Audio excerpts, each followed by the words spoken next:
大家好，这里是广州市城市规划展览中心，国家4A 级景区。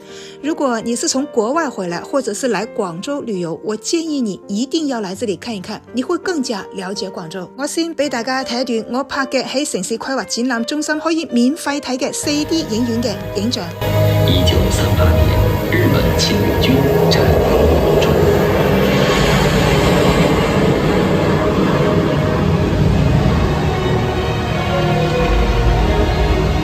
1945年，侵略日軍投降簽字儀式在中山紀念堂舉行。1949年，海珠橋被炸毀。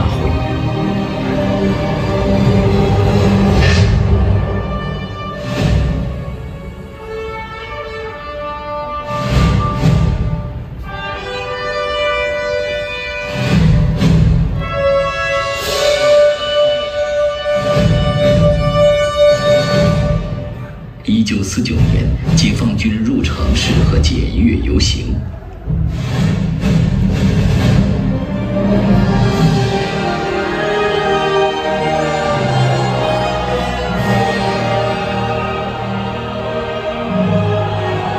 1957年，第一屆中國出口商品交易會舉行。依家睇到嘅係東山少爺，依啲洋樓就係東山新河浦嗰邊嘅洋樓，後邊睇到嘅係西關小姐。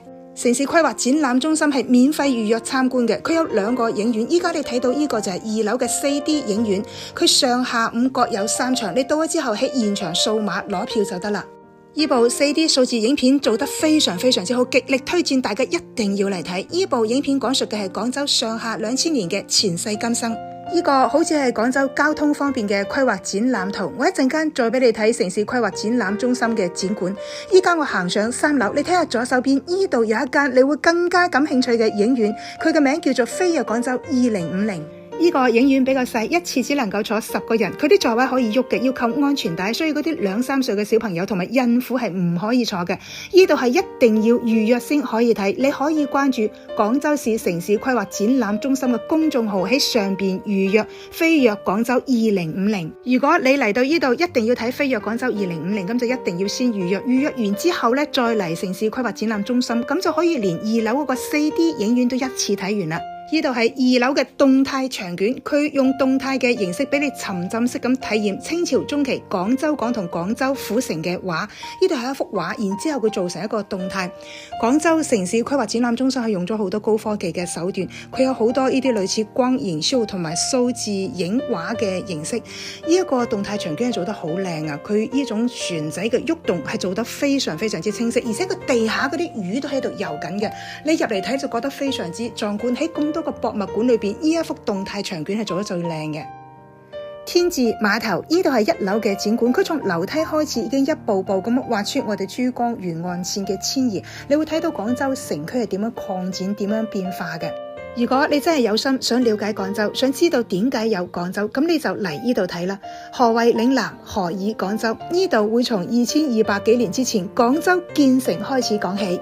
呢度嘅展館設計都好有嶺南風格，左手邊全部都係滿洲窗。呢一個廳展覽嘅應該係廣州城建嘅變化。佢地下呢度呢啲磚呢，係陳家祠、華南寺清朝嘅時候用嘅磚，仲有就係越秀山明城牆嗰啲磚，呢度全部都係模型嚟嘅。成個城市規劃展覽中心用嘅都係模型，大嘅城市規模同埋建築全部都係模型。好似呢一個建築呢，就係石室聖心大教堂，比如話中山紀念堂啊、白天鵝賓館啊，所有呢啲建築佢都係用模型展示俾你睇嘅。呢個展館就更加震撼啦！我覺得佢就係一個立體版嘅廣州地圖，你可以企喺1樓或者係2樓睇，佢有巨大嘅電子投屏，每隔一段時間咧佢就會着燈開俾你睇嘅。呢度係負1層，你記得落嚟負1層睇啊！坐手扶電梯就可以落嚟噶啦。好多人睇完上邊嗰3層以為冇就走咗，其實負1層嘅展館仲更加大。